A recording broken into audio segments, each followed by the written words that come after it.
आज की वीडियो में मैं आपसे स्टेट बैंक ऑफ इंडिया की कुछ ऐसी अट्रैक्टिव स्कीम्स के बारे में बातें करने वाला हूं जिसके बारे में मुझे लगता है आप में से बहुत सारे लोगों को नहीं पता है।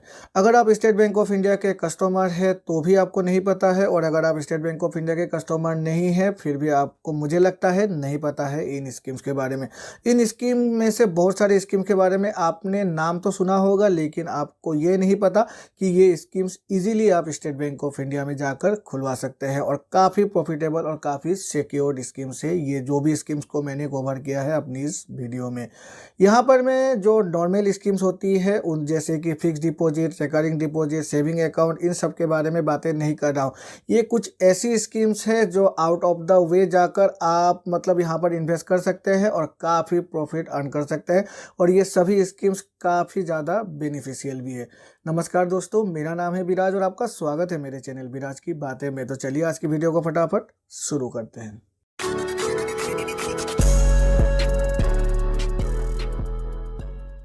सबसे पहली स्कीम जो स्टेट बैंक ऑफ इंडिया में हम खुलवा सकते हैं वो है एसबीआई की एमओडी अकाउंट। एमओडी का फुल फॉर्म होता है मल्टी ऑप्शन डिपॉजिट। ये कुछ ऐसे अकाउंट है जहां पर हम अपनी सेविंग अकाउंट और करंट अकाउंट इन दोनों को ही फिक्स डिपॉजिट अकाउंट में कन्वर्ट कर सकते हैं, और वो भी ऑटोमेटिकली कर सकते हैं।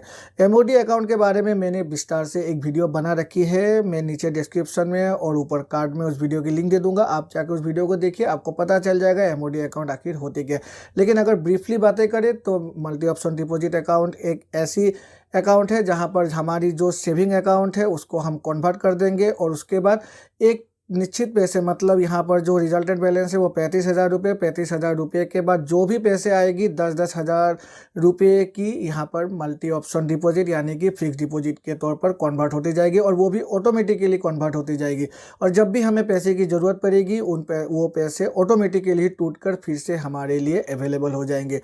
यहाँ पर जो इंटरेस्ट रेट मिलेगी वो हमें 1 साल की जो फिक्स डिपॉजिट की इंटरेस्ट रेट होती है उसके हिसाब से मिलेगी, मतलब सेविंग अकाउंट में ही हमें करीब करीब फिक्स डिपॉजिट की इंटरेस्ट रेट मिल जाया करेगी। तो काफ़ी मज़ेदार अकाउंट है, बहुत सारे लोगों को नहीं पता है, लेकिन ये एक काफ़ी प्रॉफिटेबल अकाउंट है। अगर आप स्टेट बैंक ऑफ इंडिया में अपने एक सेविंग अकाउंट मेंटेन कर रहे हैं तो अभी जाइए और अपनी जो सेविंग अकाउंट है उसको एमओडी अकाउंट में कन्वर्ट कर लीजिए। यहाँ पर कुछ भी एक्स्ट्रा चार्जेस आपको पे नहीं करना पड़ता है, और जो बेनिफिट है वो काफ़ी ज़्यादा आपको यहाँ पर मिल जाती है। दूसरी है यहाँ पर एसबीआई की वी केयर डिपॉजिट अकाउंट। ये जो वी केयर डिपॉजिट अकाउंट है ये एक प्रकार की फिक्स डिपॉजिट अकाउंट है, और ये जो वी केयर डिपॉजिट स्कीम है ये सिर्फ और सिर्फ सीनियर सिटीजन्स के लिए, मतलब उन लोगों के लिए जिनकी उम्र 60 सालों से ऊपर हो गई हो।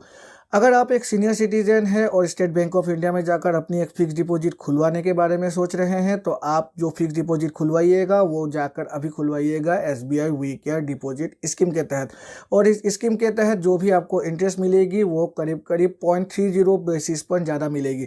लेकिन यहाँ पर जो टेनियर है वो 5 सालों से ऊपर की टेनियर आपको सिलेक्ट करना है, मतलब एक ऐसा फिक्स डिपॉजिट जहाँ पर आप 5 साल से ऊपर की टेनियर को सिलेक्ट करके इन्वेस्टमेंट करते हैं तो आपको यहाँ पर करीब करीब 6.30% इंटरेस्ट रेट मिल जाया करेगी अपनी फिक्स डिपॉजिट पर। ये आपको मतलब काफ़ी प्रॉफिट पहुंचाने वाली है, क्योंकि एक तो ये लॉन्ग टर्म इन्वेस्टमेंट है और जो इंटरेस्ट है ये कंपाउंडिंग होगी, मतलब इंटरेस्ट पे आपको इंटरेस्ट मिला करेगी हर साल।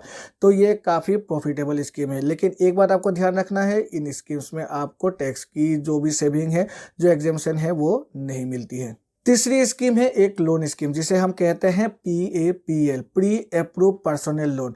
हम जब भी लोन की बातें करते हैं तो जो जहन में हमारी पहली बात याद आती है वो आती है डॉक्यूमेंटेशन, और बहुत सारे ऐसी मतलब डॉक्यूमेंट जो हमें प्रेजेंट करने पड़ते हैं at the time of apply of loan. लेकिन जो ये PAPL स्कीम है एसबीआई की एक्सक्लूसिव स्कीम है, इस स्कीम के थ्रू आप ऑनलाइन ही अपने आप ही विदाउट एनी डॉक्यूमेंट इस लोन को अप्लाई कर सकते हैं।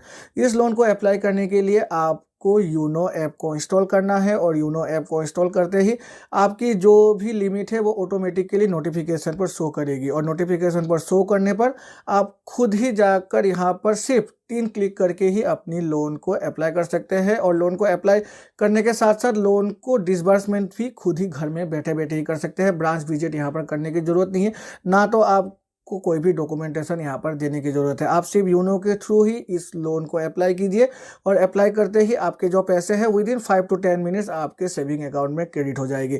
तो ये एक काफ़ी अच्छा स्कीम है। अगर आपको नहीं पता है तो आप बैंक में जाकर एक बार इंक्वायरी करके देख सकते हैं। अपनी जो कैपेबिलिटी लिमिट है उसे आप देख सकते हैं, और उसके बाद अगर आपने नेट बैंकिंग नहीं लिया हुआ है तो नेट बैंकिंग को अप्लाई कर लीजिए, और नेट बैंकिंग के बाद आप यूनो ऐप को इंस्टॉल कर लीजिए, और यूनो ऐप को इंस्टॉल करने के बाद आप खुद ही इस लोन को अप्लाई कर सकते हैं। चौथी स्कीम है SBI cap gain plus scheme. SBI cap gain plus scheme एक लौती ऐसी स्कीम है जहां पर आप long term capital gain tax के तहत अपनी टैक्स की एग्जेम्पशन ले सकते हैं। अब ये long term capital gain tax होती क्या है?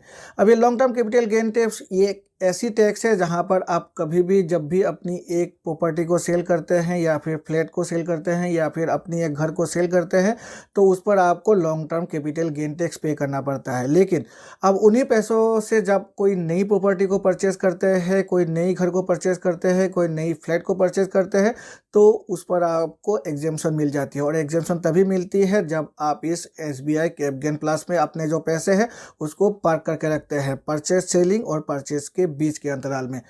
ये एक ऐसा अकाउंट है जो एक एक्सक्लूसिव SBI अकाउंट है, और यहाँ पर आपको बहुत सारी फैसिलिटीज़ मिल जाती है। जैसे सेविंग अकाउंट की फैसिलिटी मिल जाती है, यहाँ पर आप जो फिक्स डिपॉजिट है वो भी ओपन कर सकते हैं इस स्कीम के तहत, और जो इंटरेस्ट रेट है वो भी काफ़ी अच्छी है। मतलब जो नॉर्मल फिक्स डिपॉजिट की इंटरेस्ट है वही फिक्स डिपॉजिट की इंटरेस्ट इस स्कीम में आपको मिल जाती है। तो अगर आपके पास कुछ ऐसे पैसे हैं जिसको आपने घर बेचकर या फिर कोई अपनी प्रॉपर्टी बेचकर अभी रखा है तो सेविंग अकाउंट से निकालिए और SBI कैप गेन प्लस में जाकर इसे इन्वेस्ट कर दीजिए। काफ़ी सेफ है। यहाँ पर जो भी स्कीम की मैं बातें कर रहा हूँ ये सभी सिक्योर्ड स्कीम है, तो ये आपको ध्यान में रखना है। नेक्स्ट स्कीम्स है RBI बॉन्ड्स। जी हाँ, RBI बॉन्ड्स को भी हम SBI में जाकर परचेज कर सकते हैं, लेकिन ये सिर्फ उन्हीं ब्रांच में जाकर हम परचेज कर सकते हैं जहां हमारे गवर्नमेंट ट्रांजैक्शन होती है। सभी SBI ब्रांच में RBI बॉन्ड्स परचेज नहीं कर सकते। अब ये RBI बॉन्ड्स होती क्या है? ये एक ऐसी बॉन्ड है जो reserve bank of India issue करती है, और इन बॉन्ड्स पे हम जितने भी पैसे इन्वेस्टमेंट करते हैं 100% एलोकेशन यहाँ पर हमें मिल जाती है। से अगर हमने 1000 रुपये यहाँ पर इन्वेस्टमेंट किया है तो हमें पूरी 1000 रुपये की यहाँ पर एलोकेशन मिल जाती है। ये जो RBI बॉन्ड से इस RBI बॉन्ड टैक्स के तहत हमें वेल्थ टैक्स की भी यहाँ पर एग्जेम्पशन मिल जाती है। मतलब जितने भी पैसे हम इन्वेस्टमेंट करेंगे, जितने भी पैसे हमें यहाँ पर बेनिफिट मिलेगी उन पर हमें टैक्स एग्जेम्पशन मिल जाती है। ये जो RBI बॉन्ड्स होती है ये कोई भी व्यक्ति यहाँ पर इन्वेस्टमेंट कर सकता है, लेकिन सिर्फ और सिर्फ भारत का नागरिक उन्हें होना पड़ेगा। NRI यहाँ पर इन्वेस्टमेंट नहीं कर सकते। और ये जो RBI बॉन्ड्स है यहाँ पर जो इंटरेस्ट है ये एवरी मतलब साल में 2 बार ही यहाँ पर इंटरेस्ट को क्रेडिट कर दिया जाता है। पहला तो जनवरी की 1 तारीख को और दूसरा जुलाई की 1 तारीख को। तो और जो इंटरेस्ट रेट है वो 7.15% है। तो काफ़ी कॉम्पिटिटिव इंटरेस्ट रेट यहाँ पर मिल जाती है। एक बात आपको RBI बॉन्ड में ध्यान रखना है, जो भी आपकी बॉन्ड है ये आपकी डीमैट फॉर्म में होगी। मतलब ये एक डिजिटल फॉर्म में आपके पास रहेगी। आपको यहाँ पर जो जैसे फिक्स डिपॉजिट होती है उसकी बेस उसी की तरह सिक्योरिटी नहीं मिलेगी। आपकी जो भी बॉन्ड्स है वो एक डिजिटल फॉर्म में आपकी जो डीमैट अकाउंट है वहाँ पर आपको शो करेगी। RBI बॉन्ड्स को हम ट्रांसफ़र नहीं कर सकते और RBI बॉन्ड्स के तहत हम लोन नहीं ले सकते, तो ये भी आपको ध्यान में रखना है। और RBI बॉन्ड्स की जो मैच्योरिटी होती है वो होती है 7 सालों की, तो ये भी आपको काफ़ी ध्यान में रखना है। और अगर हम लास्ट स्कीम्स की बातें करें तो स्टेट बैंक ऑफ इंडिया में हम गवर्नमेंट की हर स्कीम्स में इन्वेस्ट कर सकते हैं, चाहे वो पब्लिक प्रोविडेंट फंड अकाउंट हो, चाहे वो सीनियर सिटीजन सेविंग स्कीम हो, चाहे वो सुकन्या समृद्धि अकाउंट हो। इन सभी स्कीम में हम स्टेट बैंक ऑफ इंडिया में जाकर इन सभी स्कीम्स को हम खोल सकते हैं। बहुत सारे लोगों को ये शायद नहीं पता है।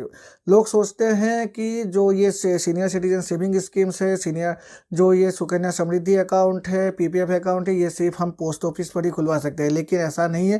स्टेट बैंक ऑफ इंडिया एक ऐसा बैंक है जहां पर गवर्नमेंट की हर स्कीम में हम इन्वेस्टमेंट कर सकते हैं। तो अगर आप एक ऐसे व्यक्ति हैं जो स्टेट बैंक ऑफ इंडिया में अपना अकाउंट को मेंटेन कर रहे हैं तो इन स्कीम्स में से किसी भी एक स्कीम में आप इन्वेस्टमेंट कीजिए, आपको काफ़ी फ़ायदा पहुंचने वाला है। क्योंकि मुझे लगता है इन स्कीम के बारे में आप लोगों ने नहीं सुना है। आप अपने पैसे को पार्क करके रखे हुए हैं अपनी सेविंग अकाउंट पर या फिर अपनी फिक्स डिपॉजिट पर, लेकिन ये ऐसी स्कीम्स है जो आपको उनसे ज़्यादा बेनिफिट आपको आपको एक्यूमुलेट करके देगा। और अगर आप स्टेट बैंक ऑफ इंडिया के कस्टमर नहीं हैं तो जाइए स्टेट बैंक ऑफ इंडिया में फटाफट अपनी एक अकाउंट खुलवाइए, क्योंकि स्टेट बैंक ऑफ इंडिया में बहुत सारे आपको अलग अलग फीचर मिल जाते हैं जो अन्य बैंकों में शायद नहीं मिलते हैं। तो ये भी आपको ध्यान में रखना है। आशा है इस वीडियो को देखकर आपको कुछ नया इन्फॉर्मेशन मिला होगा, और अगर मिला है तो मेरे चैनल को लाइक और सब्सक्राइब करें, सब्सक्राइब करके बेल आइकन को प्रेस करें, जिससे कि मेरे ऐसे नए वीडियोस की नोटिफिकेशन तुरंत आपके पास मिल जाया करेगी। तो चलिए मिलते हैं अपने अगले वीडियो में, तब तक के लिए गुड बाय एंड